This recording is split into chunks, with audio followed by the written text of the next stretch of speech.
Wuthering Heights by Emily Bronte. Chapter 25.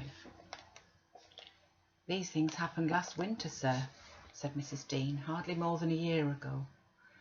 Last winter I did not think at another 12 months' end I should be amusing a stranger to the family with relating them. Yet who knows how long you'll be a stranger?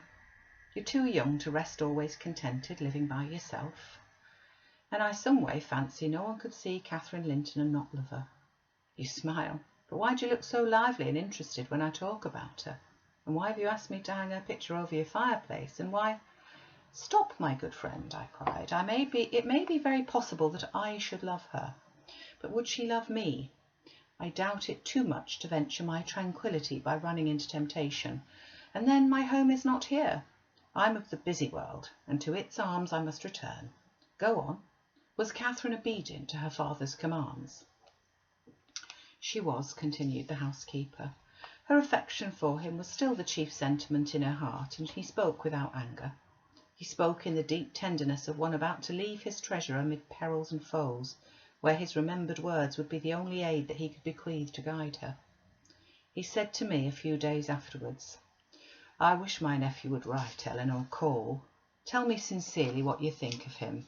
Is he changed for the better, or is there a prospect of improvement as he grows a man?'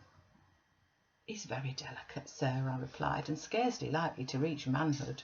But this I can say, he does not resemble his father, and if Miss Catherine had the misfortune to marry him, he would not be beyond her control, unless she were extremely and foolishly indulgent. However, master, you'll have plenty of time to get acquainted with him and see whether he would suit her. It wants 4 years and more to his being of age.'" Edgar sighed, and walking to the window looked out towards Gimmerton Kirk. It was a misty afternoon, but the February sun shone dimly, and we could just distinguish the 2 fir trees in the yard and the sparsely scattered gravestones. "I've prayed often," he half soliloquized, "for the approach of what is coming, and now I begin to shrink and fear it. I thought the memory of the hour I came down that glen a bridegroom would be less sweet than the anticipation that I was soon, in a few months or possibly weeks, to be carried up and laid in its lonely hollow. Ellen, I've been very happy with my little Cathy. Through winter nights and summer days she was a living hope by my side. But I've been as happy musing by myself among those stones under that old church, lying through the long June evenings on the green mound of her mother's grave, and wishing, yearning for the time when I might lie beneath it. What can I do for Cathy? How must I quit her? I'd not care one moment for Linton being Heathcliff's son, nor for his taking her from me, if he could console her for my loss. I'd not care that Heathcliff gained his ends and triumphed in robbing me of my last blessing. But should Linton be unworthy, only a feeble tool to his father, I cannot abandon her to him, and hard though it be to crush her buoyant spirit, I must persevere in making her sad while I live, and leaving her solitary when I die. Darling, I'd rather resign her to God and lay her in the earth before me." "Resign her to God as it is," I answered, "and if we should lose you, which we may he forbid under his providence, I'll stand her friend and counsellor to the last. Miss Catherine is a good girl. I don't fear that she will go wilfully wrong, and people who do their duty are always finally rewarded." Spring advanced, yet my master gathered no real strength, though he resumed his walks in the grounds with his daughter. To her inexperienced notions this itself was a sign of convalescence. And then his cheek was often flushed and his eyes were bright, and she felt sure of his recovering. On his 17th birthday he did not visit the churchyard. It was raining, and I observed, "You'll surely not go out tonight, sir?" He answered, "No, I'll defer it this year a little longer."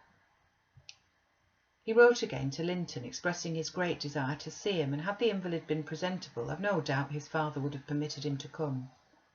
As it was, being instructed, he returned an answer, intimating that Mr. Heathcliff objected to his calling at the Grange, but his uncle's kind remembrance delighted him, and he hoped to meet him sometimes in his rambles, and personally to petition that his cousin and he might not remain so long so utterly divided. That part of his letter was simple, and probably his own. Heathcliff knew he could plead eloquently for Catherine's company. Then, "I do not ask," he said, "that she may visit here, but am I never to see her because my father forbids me to go to her home, and you forbid her to come to mine? Do now and then ride with her towards the Heights, and let us exchange a few words in your presence. We've done nothing to deserve this separation, and you're not angry with me. You've no reason to dislike me. You allow yourself. Dear uncle, send me a kind note tomorrow and leave to join you anywhere you please except at Thrushcross Grange. I believe an interview would convince you that my father's character is not mine. He affirms that I'm more your nephew than his son, and though I have faults which render me unworthy of Catherine, she has excused them, and for her sake you should also. You inquire after my health. It's better, but while I remain cut off from all hope, it is and doomed to solitude or the society of those who never did and never will like me, how can I be cheerful and well?" Edgar, though he felt for the boy, could not consent to grant his request because he could not accompany Catherine. He said in summer perhaps they might meet. Meantime he wished him to continue writing at intervals, and engaged to give him what advice and comfort he was able to by letter, being well aware of his hard position in his family. Linton complied, and had he been unrestrained would probably have spoiled all by filling his epistles with complaints and lamentations. But his father kept a sharp watch over him, and of course insisted on every line that my master sent being shown. So instead of penning his peculiar personal sufferings and distresses, the themes constantly uppermost in his thoughts, he harped on the cruel obligation of being held asunder from his friend and love, and gently intimated that Mr. Linton must allow an interview soon, or he should fear he was purposely deceiving him with empty promises. Cathy was a powerful ally at home, and between them they at length persuaded my master to acquiesce in their having a ride or a walk together about once a week, under my guardianship, and on the moors nearest the Grange, for June found him still declining. Though he'd set aside yearly a portion of his income for my young lady's fortune, he had a natural desire that she might retain, or at least return in a short time to, the house of her ancestors, and he considered her only prospect of doing that was by a union with his heir. He had no idea that the latter was failing almost as fast as himself, nor had anyone. I believe no doctor visited the Heights, and no one saw Master Heathcliff to make report of his condition among us. I, for my part, began to fancy my forebodings were false, and that he might actually be rallying, when he mentioned riding and walking on the moors, and seemed so earnest in pursuing his object. I could not picture a father treating a dying child so tyrannically and wickedly as I afterwards learned Heathcliff had treated him, to compel this apparent eagerness.